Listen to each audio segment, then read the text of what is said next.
Baik, pemirsa kembali lagi masih di dialog malam bersama dengan Pak Tulus dari ATSDI dan juga Bu Ati dari ISKI Jawa Barat. Sekarang saya ingin ke Bu Ati. Bu Ati tadi apa yang sudah dijelaskan Pak Tulus adalah salah satu beberapa cara untuk kita mensosialisasikan dunia penyiaran digital kepada masyarakat. Nah, menurut Bu Ati sendiri langkah apa yang mungkin bisa optimal untuk bisa mengedukasi masyarakat terkait hal tersebut? Oke, tadi saya sangat sepakat ya, apa yang dikemukakan oleh Pak Tulus itu betul-betul sudah fakta-fakta yang sangat real ya, dan saya kira ini kondisi ini pemerintah itu sudah sangat memahami begitu ya. Nah, ini tinggal tadi political will ya, artinya political will dari pemerintah itu bagaimana mengimplementasikan ya berbagai peraturan perundangan itu dengan konsisten ya. Selain itu juga ya ada keberanian ya di sana ya. Ada keberanian tadi misalnya untuk mengatur bahwa oke lah tadi saya katakan dalam dalam apa analogi yang sederhananya, oke lah ini ditentukan harga tadi yang terendahnya itu berapa sih untuk tadi supaya TV-TV lokal, supaya juga TV-TV komunitas begitu, itu tetap hidup. Jadi di sana ada keberpihakan ya. Nah, ada keberpihakan itu dengan cara apa ya sudah barang tentu keberpihakan dari pemerintah itu dimunculkan atau diwujudkan dalam bentuk regulasi ya dan implementasinya secara konsisten, dan jangan lupa ketika regulasi itu diterapkan di pusat begitu ya, itu tuh aduh seperti ular ya panjang gitu kan sampai ke bawahnya itu sampai ke daerah-daerah itu tuh sudah barang tentu tadi betul ya. Jadi harus membutuhkan ini bagaimana pengawasan implementasi dari peraturan perundangan ini itu juga bekerja sama dengan di daerah-daerah. Jadi tidak ada lah mungkin kita hakikatnya kita desentralisasi ini inilah yang mungkin juga kita harapkan ya visi desentralisasi ini betul-betul tidak hanya sekedar basa-basi begitu ya, tapi betul-betul itu bisa diimplementasikan. Jadi tolonglah jangan underestimate lah pada orang daerah gitulah ya. Jadi artinya Indonesia ini terlalu besar kalau hanya diatur di Jakarta begitu ya. Jakarta itu cukup peraturan yang globalnya saja, tetapi ketika kita macam-macam kondisi wilayahnya kan tadi ya, kondisi wilayahnya, kondisi potensi daerahnya, SDM-nya gitu yang satu sama lain sangat beragam, itu tadilah ya kita bergandeng tangan bersama-sama tadi kolaborasi betul ya, komunikasi, koordinasi, kolaborasi itu dengan pihak-pihak daerah. Itu secara vertikal ya. Nah, kemudian kita melihatnya juga secara horizontalnya. Nah, horizontal di sini saya yakin misalnya bahwa pemerintah itu tidak hanya tadi capek kalau bekerja sendiri. Kita kenal kalau di perguruan tinggi itu yang namanya pentahelix ya. Jadi ada pihak-pihak yang harus digandeng sebagai mitra gitu ya. Nah, diantaranya tadi sudah barang tentu pemerintah dari pusat itu dengan pemerintah daerah. Kemudian perguruan tinggi. Nah, di perguruan tinggi itu ada berbagai ide, ada berbagai hasil riset, ada berbagai juga mungkin program-program pengabdian kepada masyarakat begitu ya. Yang di sana juga saya tahu Kemenristek-Dikti menyediakan uang itu triliunan ya, Pak Tulus ya dan Mbak Sandra, triliunan untuk supaya dosen itu dia melakukan riset dan pengabdian kepada masyarakat, tapi yang relevan, tapi yang bermanfaat untuk masyarakat. Nah, ketika itu dirasakan manfaat atau tidak bermanfaat, sudah barang itu harus berkolaborasi tadi ya. Nah, kemudian juga tadi yang ketiganya itu adalah industri. Nah, itu ya, pemerintah, kemudian perguruan tinggi, kemudian industri. Nah, industri di sini ya tadi sudah barang tentu harus tidak hanya semata-mata untung dan untung. Oh ya, atau mungkin juga untung itu jangan hanya untung finansial saja. Ada hal-hal yang sifatnya tangible dan intangible, begitu ya. Ada keuntungan-keuntungan yang sifatnya materi, tapi ada juga hal yang non materi. Misalnya menyediakan tadi menyebut Pak Tulus itu SMK gitu ya. Menyediakan bukan SMK saja Pak Tulus, itu perguruan tinggi Fakultas Komunikasi itu sekarang ada 260 prodi se-Indonesia itu. Jadi luar biasa ya. Itu kan di sana ada jurusan broadcasting, ada jurusan periklanan, ada jurusan media massa. Nah, itu kalau mereka diberikan magang ya, bahwa nanti mereka juga belajar, oh dalam dunia industri seperti ini, itu akan lebih mengasah ya. Jadi kita memberikan tadi keuntungan kita meningkatkan kualitas SDM ya dalam bidang penyiaran begitu kan. Nah, satu lagi itu adalah sudah barang tentu tadi industri itu tadi set top box segala macam. Tadi ada khusus juga media. Media ini terkait yang dengan produsen informasi. Informasi-informasi itu tadi yang gratisan banyak sekarang ya. Tadi melalui internet itu sangat berlimpah ruah gitu. Orang mau belajar.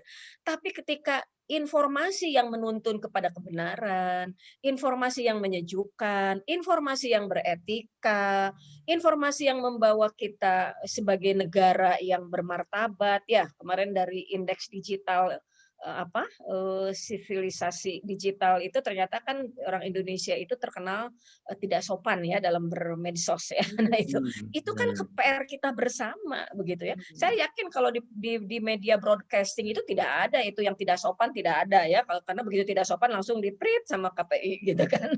Ya jadi melalui verifikasi, melalui pengawasan lah ini media sosial begitu. Di sinilah juga peran media juga harus tadi mengedukasi gitu. Dan satu lagi adalah community ya atau komunitas. Komunitas itu adalah terdiri dari ormas-ormas ya, kemudian NGO, LSM, itu kita kelompok-kelompok yang sangat banyak di kita bebas membuat serikat ya seperti ISKI juga boleh kan berserikat.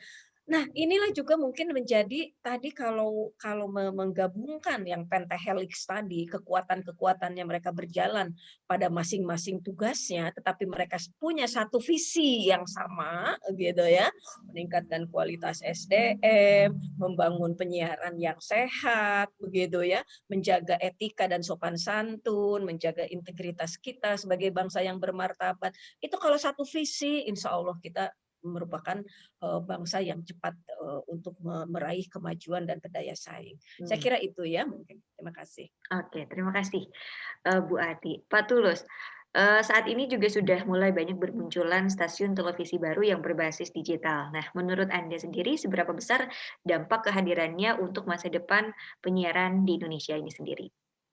Terima kasih. Ini penting sekali ya. Bagi sebagian orang ini dianggap sebagai situasi yang mempersulit industri penyiaran. Tidak. Kita tidak bisa menutup adanya pertambahan industri-industri yang berkaitan dengan penyiaran, termasuk industri penyiaran digital kita. Ini semua adalah tantangan. Pemerintah harus hadir bagaimana memanajemen ini dengan baik. Ya, makanya sebenarnya kita tidak terlalu suka ada moratorium karena akhirnya market ini akan melakukan seleksi alam. Jadi kita sangat senang sekali tumbuhnya industri-industri penyiaran digital ini harus diberi tempat, diberi ruang, diberi waktu. Kesinilah apa yang dihasilkan oleh 200 lebih tadi perguruan tinggi yang memiliki prodi komunikasi itu. Kalau ini ditutup, mereka ini mau ditaruh di mana? Tutuplah itu fakultas komunikasi, tutuplah universitas yang memiliki fakultas broadcasting, tutup itu SMK yang ada broadcastingnya. Selalu ini saya katakan, ini seperti kita menunggu ibu yang sedang hamil untuk melahirkan para sarjana. Apa mungkin seorang ibu yang hamil ini kita larang untuk melahirkan? Ini harus dilihat sebagai sebuah kesempatan yang sama. Di negara ini harus diberi tempat. Nah, termasuk dalam industri penyiaran digital kita, ini juga kita selalu mengatakan kepada pemerintah, berikan kesempatan yang sama, fairness, keadilan, kesempatan berusaha. Inilah sebenarnya filosofi lahirnya industri penyiaran digital ya Bu Ati ya, tahun 2010 itu ya Bu ya. Diferensiasi of content, diferensiasi of ownership. Kalau kita lihat sekarang, itu juga. Penyelenggara MOOC, itu juga. Makanya sekarang dibuka lelang MOOC, kita bilang dari Asosiasi TV Digital, berilah kesempatan kepada kami sebagai pemilik televisi digital untuk ikut menjadi penyelenggara MOOC. Untuk apa? Kami sudah melihat bagaimana menata industri penyiaran digital yang menggunakan MOOC itu loh. Karena kami stasiun TV pertama yang bersiaran secara digital, yang menggunakan multiplex digital, yang IPP tetapnya juga digital. Jadi kami mengerti betul bagaimana melakukan efisiensi dan mengelola, menata, menggunakan MOOC itu dalam industri penyiaran digital. Ini kita bilang ke pemerintah, Ayo dong beri kesempatan yang sama. Sekarang kan lagi dibuka lelang untuk 12 ibu kota provinsi dan juga 22 ibu kota provinsi. Kita dari Asosiasi TV Digital memohon kepada pemerintah beri kesempatan. Ini kesempatan harus diberikan. Jangan konglomerat yang itu-itu aja, Bapak. Beri kesempatan kepada kami ini. Kalau kita dikasih kesempatan pasti bisa. Jadi ini sebuah tantangan yang sangat baik di negara kita ini, Bu Sandra, Bu Ati, bahwa televisi digital yang hadir harus diberi tempat. Sama-sama. Tentu tidak semua harus memiliki infrastruktur. Seperti yang disampaikan Ibu Ati tadi, banyak usaha-usaha yang memanfaatkan infrastruktur yang dibangun oleh pihak lain dan hasilnya jauh lebih bagus. Kita juga seperti itu. Biarkan mereka hadir, kita tata market kita dengan baik, kita berikan tempat, kita kelola manajemennya, regulasinya ditegakkan dan lain sebagainya. Saya kira gitu Ibu Sandra. Oke, Pak Tulus, apakah selama ini hingga saat ini juga pemerintah ini melakukan support penuh terhadap migrasi penyiaran digital? Bagaimana yang Anda rasakan? Iya, terus terang masif sekali ya pekerjaan pemerintah di bawah kepemimpinan Pak Joni G. Plate, di bawah dukungan Dirjen PPI Pak Profesor Ramli. Bahkan ada satu tokoh Pak Geriantika yang tidak pernah berhenti berjuang. Terus terang ya, kalau ada award untuk pahlawan digital, Bu, ini tokoh-tokoh yang harus mendapat prioritas sebagai tokoh digital. Ada Pak Geri, ada Pak Dirjen, ada Pak Menteri. Ini bergeraknya sangat luar biasa, tentu didukung oleh yang lain. Kita melihat mereka sungguh sangat luar biasa, pergerakannya sangat luar biasa. Ada KPI pusat, ada KPID di daerah yang bekerja sama dengan asosiasi yang disampaikan oleh Ibu Ati tadi. Itu sangat luar biasa kok dukungan sekarang. Sama-sama memahami sudah terlambat sehingga mereka bergerak semua lebih cepat. Tinggal seperti yang kami sampaikan tadi, jangan dilupakan beri kesempatan yang sama juga kepada kita untuk ikut mendukung, untuk ikut memberikan kontribusi. Ketika kita sangat serius memberikan dukungan, masa kita nggak dikasih kesempatan? Nusantara TV misalnya, Bu, kita di Bandung, sekarang kita sedang mempersiapkan Bu Ati di gedung kita di lantai 4 1000 meter untuk pusat kreativitas anak-anak muda untuk membangun konten-konten kreativitas di televisi. Di Jakarta kami sedang membangun gedung 31 lantai untuk televisi dan 12 lantai khusus untuk studio-studio digital terbaik di Indonesia. Ini mau kita apakan kalau untuk mendukung, kalau bukan untuk mendukung industri penyiaran digital yang lebih hebat, lebih berkompetitif secara internasional di Indonesia, Bu. Tentu untuk itulah ini kita dirikan, kita persembahkan untuk bangsa dan negara Indonesia, Bu Sandra. Luar biasa Pak Tulus. Baik, Bu Ati, mungkin ini pertanyaan terakhir juga untuk Pak Tulus. Dari Bu Ati sendiri bagaimana melihat peran pemerintah atau dukungan pemerintah selama ini terhadap dunia penyiaran Indonesia, dan juga mungkin terakhir harapan Bu Ati dan juga Pak Tulus untuk masa depan penyiaran di Indonesia seperti apa? Silahkan Bu Ati dulu. Ya, baik. Ya, saya luar biasa ya. Saya juga mengapresiasi atas berbagai upaya yang dilakukan oleh teman-teman industri ya. Jadi artinya juga mau tidak mau itu nampak sudah kelihatan bahwa di sana ada social responsibility ya. Jadi ada tanggung jawab sosial industri tadi untuk tadi juga diantaranya mewadahi begitu kan. Ini SDM penyiaran yang jangan sampai nanti SDM penyiaran lokal kita malah diisi oleh orang-orang luar negeri misalnya begitu ya. Nah ini padahal ya kita kan dari kita oleh kita untuk kita begitu ya. Nah jadi berbagai upaya yang dilakukan saya dari orang-orang industri penyiaran itu sangat saya mengapresiasi, dan saya nampaknya tadi ya kalau pemerintah itu sudah mendukung, sudah ada regulasinya. Cuma tinggal tadi masalah keberanian menurut saya ya. Artinya ya siap untuk berhadapan dengan perubahan kan. Kita mau tidak mau kan. Seperti kalau misalnya sekarang masa pandemik ini itu dipaksa kita semua berubah ya. Walaupun istilahnya tuh sambil kuku lutus gitu, sambil menggerutu gitu ya. Tapi toh akhirnya kita adaptasi kebiasaan baru ya. Kita artinya ternyata ada sisi positifnya. Ternyata di balik ini ada hikmahnya begitu ya. Jadi saya rasa juga bahwa tinggal keberanian pemerintah ini untuk mengeksekusi ya gitu.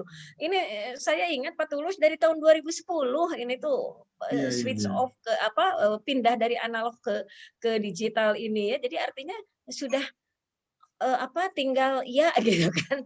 Nah, tinggalnya ini ya. Jadi artinya tadi kembali pemerintah akan bisa bekerja manakala bekerja berdasarkan hasil analisis situasi berdasarkan data-data yang telah dikumpulkan, jangan sampai data itu baru sepotong gitu ya. Jadi artinya nanti kan ketika akan melakukan treatment, ketika akan melakukan kebijakan yang tadi menjadi sebuah prioritas, itu menjadi salah. Hanya karena tadi data-data yang terkumpulnya itu tidak lengkap. Nah, untuk itulah tadi saya rasa tadi apa yang dilakukan oleh Pak Tulus itu terus kita memberikan informasi-informasi yang lengkap pada pemerintah supaya tadi jangan salah ambil kebijakan gitu ya, atau tadi mungkin menerapkan ini karena yang sering berkomunikasi nih, yang dekat nih gitu ya, atau ini kan itu kemudian menjadi kebijakan itu menguntungkan mereka, tidak ya. Jadi artinya ini saya rasa juga pemerintah juga punya keterbatasan, makanya itu diperlukan tadi kolaborasi dengan berbagai asosiasi itu tadi untuk mengumpulkan fact finding dari berbagai keadaan, dari berbagai kondisi yang ada di masyarakat tentang penyiaran ini seperti ini gitu ya. Jadi artinya jangan salah memberikan atau memilih prioritas gitu. Nah, inilah yang mungkin saya rasa pemerintah juga sudah sangat jauh lebih canggih lah aturan-aturannya. Di Jawa Barat misalnya juga sudah mengantisipasi. Nah, ini tinggal ini ya, aduh, enak sih ngomongnya tinggal gitu ya. Tapi sebetulnya tidak semudah itu ya. Ya tidak semudah itu artinya tadi bagaimana kita memetakan dulu begitu ya, berbagai kondisi, berbagai kepentingan ya, berbagai kebutuhan begitu ya, berbagai kekuatan begitu kan. Nah, itu kemudian juga tadi dan jangan ragu-ragu saya rasa ya, dan jangan ragu-ragu kalau memang ini sudah waktunya diberikan pada siapa, misalnya diberikan kewenangan pada siapa. Yang penting tadi ada trust ya, ada kepercayaan ya, kepercayaan memberikan tadi kepada siapa. Nah, itu harus dibarengi dengan sistem pengawasan. Tadi ya mungkin saya katakan bahwa misalnya bisa saja nih ketika sebuah kewenangan itu diberikan kepada publik. Nah, artinya kita ini kan publik ya. Artinya berikan pada publik ya, tetapi juga dengan rambu-rambu berbagai sistem, berbagai aturan yang tadi tetap terbuka atau yang disebut dengan transparansi dan akuntabilitasnya itu bisa dipertanggungjawabkan gitu ya. Dan saya rasa ini kembali tadi pertanyaan yang keduanya dari Mas Andra, bagaimana ke depan? Ya mungkin saya melihatnya kalau kebetulan di rumah itu saya langganan semacam Indovision begitu yang ada sekitar 500 channel begitu.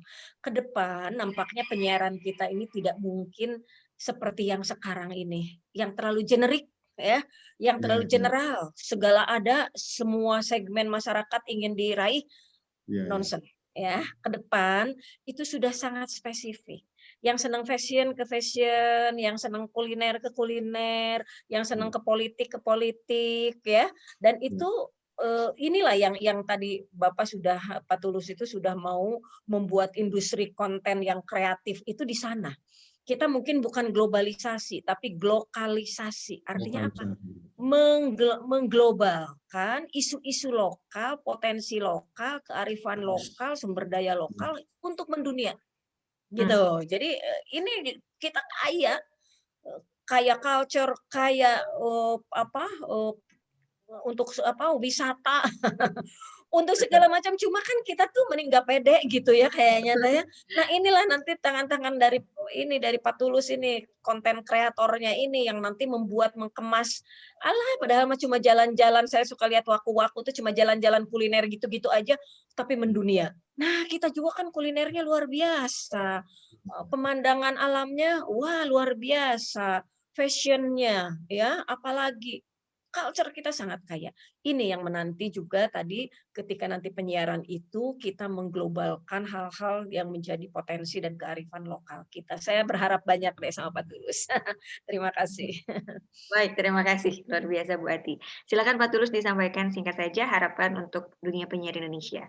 Iya, satu kata tadi saya petik dari Bu Ati itu adalah keberanian pemerintah. Keberanian pemerintah ini kalau diartikan lagi itu bisa keberanian dalam menetapkan kebijakan-kebijakan di luar daripada kebiasaan yang mereka selama ini udah alami. Keberanian memberi kesempatan kepada kita UKM untuk ambil bagian dalam industri penyiaran. Sudah jangan lagi kita dianggap ini sebagai pesaing bagi para raksasa ini, jangan. tapi kita harus bermitra bersama-sama. Ini yang saya lihat kadang-kadang, bahwa masih ada toko-toko berbicara tentang digital, tapi mindsetnya masih analog, masih yang lama.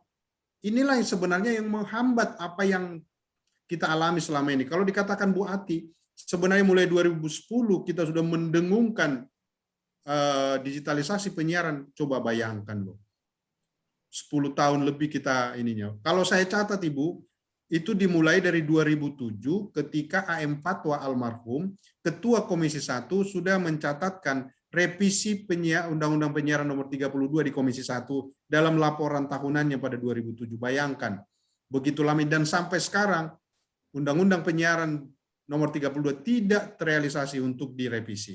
Dan bersyukurnya kita, Undang-Undang Ciptaker telah mengakomodir khusus mengenai analog switch off ini.